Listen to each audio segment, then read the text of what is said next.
आज हमने स्टार्ट करनी है VSEPR theory. VSEPR theory basically abbreviation है valence shell electron pair repulsion theory की, ठीक है ना। Overall basically this is the theory of chemical bonding, ठीक है ना। अब इसमें बेसिकली हमने डिस्कस करना है मॉलिक्यूल्स की ज्योमेट्री के बारे में, मॉलिक्यूल्स की शेप्स के बारे में। ओवरऑल जितनी भी थ्योरीज हम डिस्कस करेंगे नेक्स्ट, उसमें हम मॉलिक्यूल्स की शेप्स, मॉलिक्यूल्स की जो बेसिकली ज्योमेट्री है, एंगल है, ऑर्बिटल्स हैं, उनको हम डिस्कस करेंगे। यहाँ पर भी हमने वेस्पर थ्योरी में ज्योमेट्री से कंसर्न करना है, मॉलिक्यूल की शेप से कंसर्न करना है, ठीक है। आया मॉलिक्यूल का स्ट्रक्चर लीनियर है, ट्रायंगुलर है, किस तरह का स्ट्रक्चर है, हमने ये सारी चीज़ें हमने जो है वेस्पर थ्योरी में हमने जो है स्टडी करनी है। बेसिकली दो साइंटिस्ट हैं, ग्लिप्सी एंड नाइल हॉल, ठीक है। उन्होंने बेसिकली वेस्पर थ्योरी हमें डिराइव करके दी, ठीक है ना। ओवरऑल जो वेस्पर थ्योरी होती है कंसर्न करती है इलेक्ट्रॉन पेयर्स के साथ। अब इलेक्ट्रॉन पेयर हमारे पास बेसिकली दो तरह के होते हैं, ठीक है ना। हमारे पास लोन पेयर होता है और हमारे पास बॉन्ड पेयर होता है, ठीक है ना।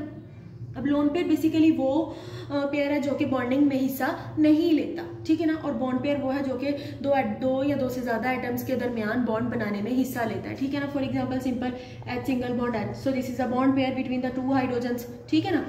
सिंपली बेसिकली जो पेयर बॉन्डिंग में हिस्सा लेता है उसको हम बॉन्ड पेयर कहेंगे, जो बॉन्डिंग में हिस्सा नहीं लेता उसको हम लोन पेयर कहेंगे। यहाँ पे एक एग्जांपल के थ्रू मैं आपको यहाँ पे समझा देती हूँ, ठीक है। नाइट्रोजन के मैंने यहाँ पे इलेक्ट्रॉनिक कन्फिग्रेशन लिखी है 7 electrons, 1s2 2s2 2px1 2py1 2pz1, ठीक है ना। अब बेसिकली जो हमारे पास हाफ फिल्ड इलेक्ट्रॉन्स हैं वही हमारे पास यहाँ पे बॉन्डिंग में हिस्सा लेंगे, ठीक है ना। ओवरऑल ये हमारे पास वैलेंस शेल, वैलेंस जो हमारे पास शेल्स हैं, ठीक है ना। ओवरऑल ये जो तीन है हमारे पास हिस्सा लेंगे बॉन्डिंग में। इसके अलावा ये जो दो यहाँ पे इलेक्ट्रॉन्स मौजूद हैं 2s2 में, ये बॉन्डिंग में हिस्सा नहीं लेंगे। These are the lone pairs, so these are the bonding electron pairs. Nitrogen का जब हम स्ट्रक्चर लिखेंगे तो ये दो इलेक्ट्रॉन्स मैं यहाँ पे लिखूंगी और बाकी के जो तीन इलेक्ट्रॉन्स होंगे यहाँ पे बॉन्ड बनाएंगे डिफरेंट एटम्स के साथ। फॉर एग्जाम्पल यहाँ पे मैंने NH3 लिख दिया, ठीक है ना। ये जो तीन इलेक्ट्रॉन्स है, एक इलेक्ट्रॉन नाइट्रोजन का, दूसरा हाइड्रोजन का, बॉन्ड बना लिया इसी तरह से यहाँ, इसी तरह से यहाँ। और ये जो हमारे पास यहाँ पे पड़ा हुआ है ये लोन पेयर है, ठीक है ना। So this is the concept of electron pairs, loan pair and bonding electron pairs, ठीक है। अब नेक्स्ट हम बात करेंगे जो वेस्पर थ्योरी है उसकी जो है मेन पॉइंट्स के बारे में, ठीक है। अब बात करते हैं, सबसे पहला हमारे पास पॉइंट है ओवरऑल जो लोन पेयर और बॉन्ड पेयर। ओवरऑल जो थ्योरी है ये कंसर्न करेगी दोनों ही के साथ, लोन पेयर और बॉन्ड पेयर दोनों के साथ। अब मैंने आपसे कहा कि ये थ्योरी हमें मॉलिक्यूल्स की ज्योमेट्री के बारे में बताएगी, तो मॉलिक्यूल्स की ज्योमेट्री ये दोनों चीज़ें ही जो है बेसिकली डिफाइन करेंगी। Both loan pair and bond pair define the geometry of molecules, ठीक है ना। ये दोनों ही कंसर्न करेंगे, ये दोनों ही हमें बताएंगे कि हमारे पास कोई भी मॉलिक्यूल मौजूद है तो उसकी ज्योमेट्री किस तरह की बनेगी, आया, ठीक है। Lone pair and bond pair are at maximum distance to minimize the electrostatic repulsion between them, ठीक है ना। अब बात करते हैं हम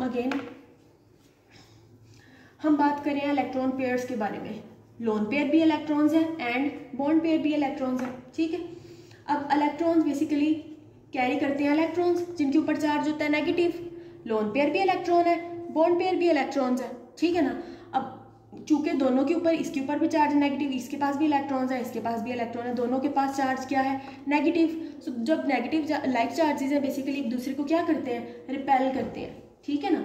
सो basically according to VSEPR theory, according to the main point of the VSEPR theory, statement भी यही है वेस्पर थ्योरी की कि जो लोन पेयर और जो बॉन्ड पेयर्स होंगे एक दूसरे से मैक्सिमम डिस्टेंस पे होंगे। क्यों होंगे मैक्सिमम डिस्टेंस पे? टू मिनिमाइज द रिपल्जन, इस रिपल्जन को कम करने के लिए वो बेसिकली एक दूसरे से मैक्सिमम डिस्टेंस पर होंगे। अगर तो वो एक दूसरे के पास होंगे तो उनके दरमियान रिपल्जन ज़्यादा होगी। एक छोटी सी एग्जांपल मैं आपको यहाँ पे देती हूँ, बेरिलियम क्लोराइड BeCl2, ठीक है ना। सेंट्रल एटम है हमारे पास बेरिलियम, ये क्लोरीन मेरे पास यहाँ पे मौजूद है, ये क्लोरीन मेरे पास यहाँ पे मौजूद है। दोनों, एक क्लोरीन को मैंने इस साइड पे लगा दिया है, दोनों ही एक दूसरे के ऑपोजिट साइड्स पे मौजूद है। बेसिकली एक दूसरे, ये बॉन्ड पेयर है, ये बॉन्ड पेयर है, दोनों एक दूसरे के साथ मैक्सिमम डिस्टेंस पर मौजूद है। लेकिन अगर मैं यहाँ पे इस तरह से लिखूँ Be, एक Cl मैंने यहाँ लिख दिया, एक Cl मैंने यहाँ लिख दिया, ठीक है। तो यहाँ पे इस केस में इनके दरमियान जो डिस्टेंस है वो कम होगा। सो यहाँ पे हमारे पास रिपल्जन ज़्यादा होगी, यहाँ पे हमारे पास रिपल्जन कम होगी, ठीक है ना। तो इसी तरह से यहाँ पे हम लोन पेयर और बॉन्ड पेयर के बारे में बात करेंगे कि lone pair and bonding electron pairs are at maximum distance to minimize the repulsion.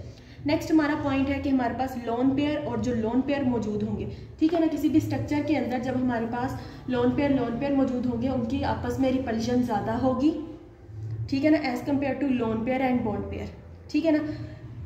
And again bond pair और जो बॉन्ड पेयर की रिपल्जन लोन पेयर और बॉन्ड पेयर की निस्बत कम होगी, ठीक है ना। ये ऑर्डर यहाँ पे हमने लिखा है, सबसे ज़्यादा रिपल्जन होगी लोन पेयर और लोन पेयर में।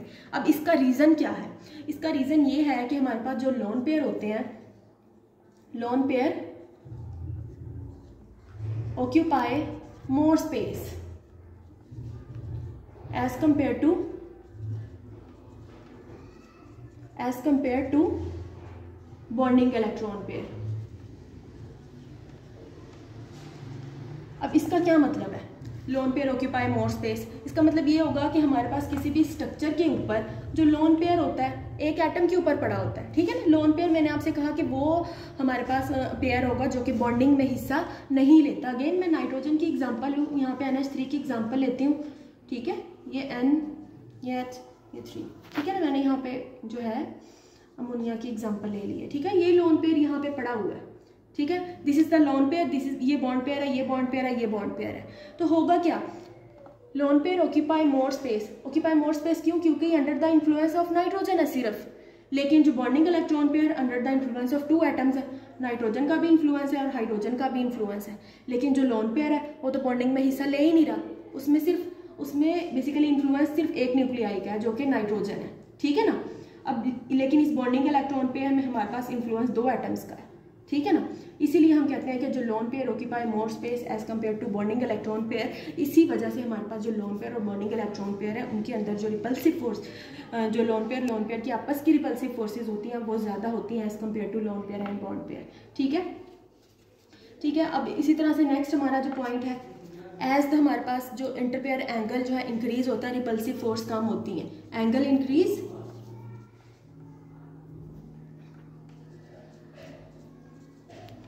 And repulsive force decrease.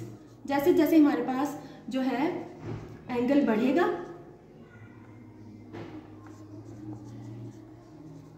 जो हमारे पास रिपल्सिव फोर्सेस होंगी वो कम हो जाएंगी, ठीक है ना।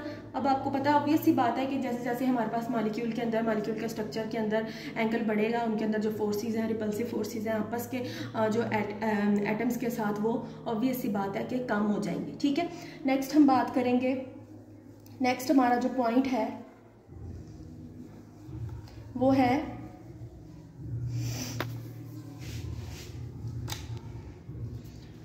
To bonding electron pair. Simple, जो हमारे पास 2 इलेक्ट्रॉन पेयर्स होंगे, electron pair occupy more space as compare to 1, more space as compare to 1। इसी तरह से जो 3 इलेक्ट्रॉन पेयर्स होंगे वो ऑक्यूपाई करेंगे more space as compare to 2 electrons, ठीक है ना। सबसे ज़्यादा स्पेस ऑक्यूपाई करेंगे 3, देन 2 एंड देन 1, ठीक है ना। ये और नेक्स्ट हमारा जो पॉइंट है वेस्पर थ्योरी में वो ये है, बेसिकली जब हम किसी भी मॉलिक्यूल का स्ट्रक्चर ड्रॉ करते हैं उसके अंदर जो मल्टीपल बॉन्ड्स मौजूद होते हैं, मल्टीपल बॉन्ड्स कौन से होते हैं? मल्टीपल